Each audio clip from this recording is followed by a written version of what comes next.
My fellow Marylanders, the Maryland Freedom Caucus is here to share with you the real state of the state of Maryland, because we are absolutely committed to exposing the gaslighting of the Democrats here in Annapolis, including Governor Wes Moore. What is the state of Maryland, you ask? Well, it's the state of energy. Just this week, homes in Maryland actually experienced blackouts due to our lack of production here in the state.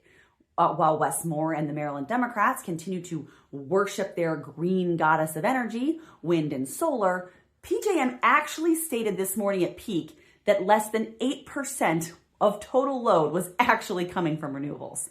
Almost all of the energy on the PJM grid comes from oil, coal, natural gas, and nuclear.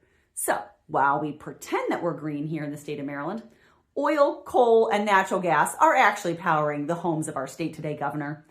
And thanks to asinine programs like RGGI, those producers in Maryland actually get taxed on their carbon emissions for being effective producers.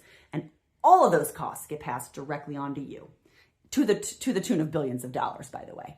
Citizens in the state of Maryland today are paying more than a mortgage for their electricity bills. Bills went from $200 a month to $600, $700, $800 a month, which brings us to the state of the budget. In 2025, we came into session with a $3 billion budget deficit. The governor used up all of the leftover COVID relief money that had been left to him by his predecessor for a rainy day.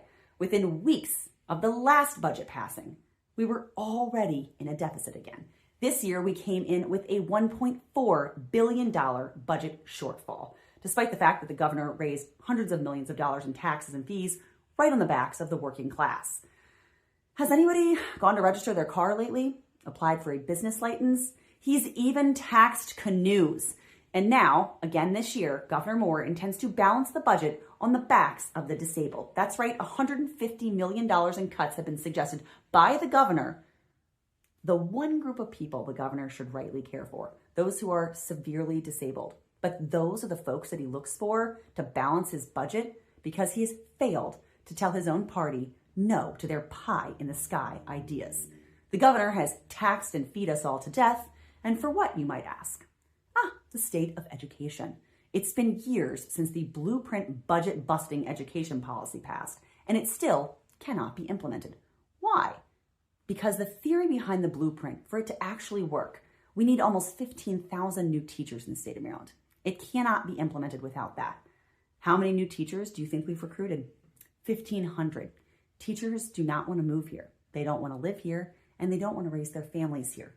Why, you ask? Because of the state of affordability. Maryland now ranks at the bottom of the nation for business friendliness. People are escaping from our state en masse, according to the latest comptroller's report. The cost of living is absurdly high.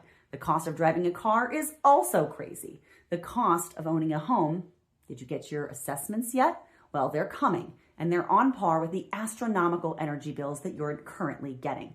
While inflation has cooled nationwide, even according to liberal outlets, that hasn't been felt in the grocery store prices, likely because small grocery stores are now paying, some of them, over $40,000 a month for their energy bills. And they're also paying thousands in new employment regulations that have passed since this governor has been in office. The state of crime is really the only positive I can see in the state of Maryland right now. This is about the only success that we've had. Crime has gone down, not just here, but all over the country. And while Democrats like Governor Wes Moore and Baltimore's Mayor Brandon Scott are fighting over whose success it is, the rest of the thinking world has noticed all the declines that have happened since Donald Trump took office. He closed down the borders to illegal cartels that were smuggling humans, children, women, and drugs into our communities. Overdoses have all but disappeared. And instead of giving credit where it's due and acknowledging that ICE is doing an amazing job getting rid of horrible criminal gang members who are slaughtering children to death in our state with machetes, instead of that, what is Wes Moore doing? He's hand-wringing about how terrible ICE is. You'd think that illegals were voting in the state of Maryland or something. But they are registered. Let's not forget the story of Ian Roberts, the illegal charged with gun crimes, who was an out-of-state school superintendent, but to this day is a registered voter in the state of Maryland. But what thanks do our brave law enforcement actually get for helping to bring the crime rates down in Maryland and other states? Well, they get bills to ban cooperation with ICE, bills to allow for the easier doxing of agents so that they and their families can live in fear, and attempts to prevent holding facilities from being built here in Maryland. The state of politics is what this brings us to. To listen to Governor Moore give an hour-long campaign speech, I was honestly confused if he knew what state he was the governor of. Does he know he lives in Maryland?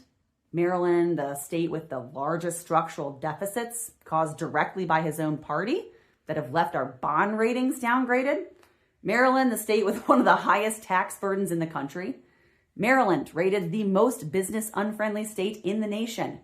Maryland, the state with some of the highest out-migration numbers in the country. Maryland, whose children, many of whom have such low test scores that they are graduating and don't know how to read, despite us spending more than almost every other state on per-pupil funding. Maryland, a state that imports almost half of our energy from other states, yet is forcing everyday families to pay for the rich white liberal green delusions.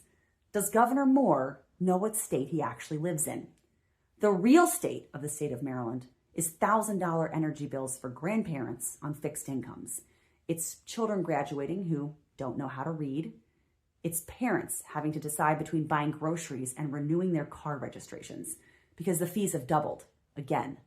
It's victims of illegal criminals wondering, when will their elected leaders ever say the names of their children who were senselessly murdered? That is the actual state of the state of Maryland.